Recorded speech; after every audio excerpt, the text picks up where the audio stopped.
আজ ছিল বুড়িমার বাৎসরিক পুজো, যেখানে হাজার হাজার মানুষের ভিড় লেগেছে শুধুমাত্র মা বুড়িমাকে একটা নজর দেখার জন্য। আজ থেকে অনেক বছর আগে এই গাছের গোড়াতেই মাকে পুজো করা হতো, আর সেই বিশ্বাস থেকেই আজকে অনেকটা বড় করে স্থাপন করা হয়েছে মা।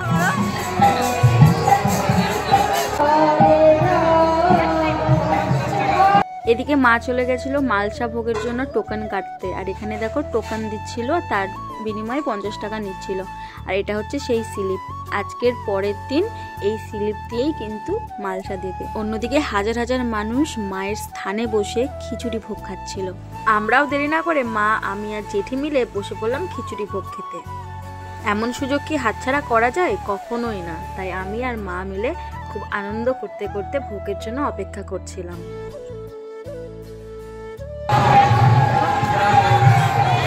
জল নিবি?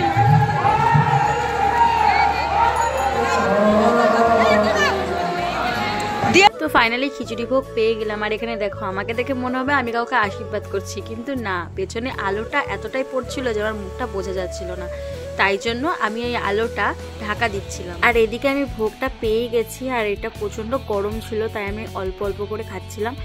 তো খিচুড়িটা প্রথমেই খাওয়ার পর আমার রিয়াকশনটা জাস্ট এমন ছিল। সত্যি কথা বলতে ভোগটা প্রচন্ড সুন্দর হয়েছিল। ভোগটা খাওয়ার পর সত্যি কথা বলতে আমার মুখে কোনো ভাষাই ছিল না, ঠিক এতটাই সুন্দর হয়েছিল।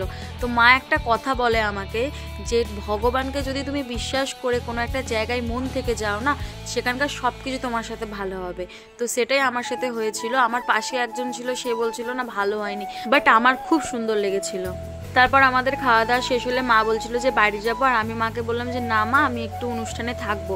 তো মা বললো যে না, থাকতে হবে না, বাড়ি যাও। অন্যদিকে আমি বুঝলাম যে না, জেঠিকে পটাই, জেঠিকে পটালে একটু থাকতে পারবো। চলো একটুখানি দেখে চলে যাবো। চলো চলো চলো।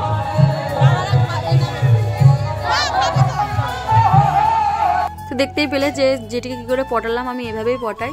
তো যাই হোক, তারপরে আমরা একটুখানি অনুষ্ঠান দেখে বাড়ি চলে গেছিলাম। তো আমার এই ব্লগটা তোমাদের কাছে কেমন লাগলো অবশ্যই কমেন্ট করে জানিও। আর এখনকার জন্য টাটা, দেখা হচ্ছে নেক্সট কোনো ভিডিওতে। Love you all.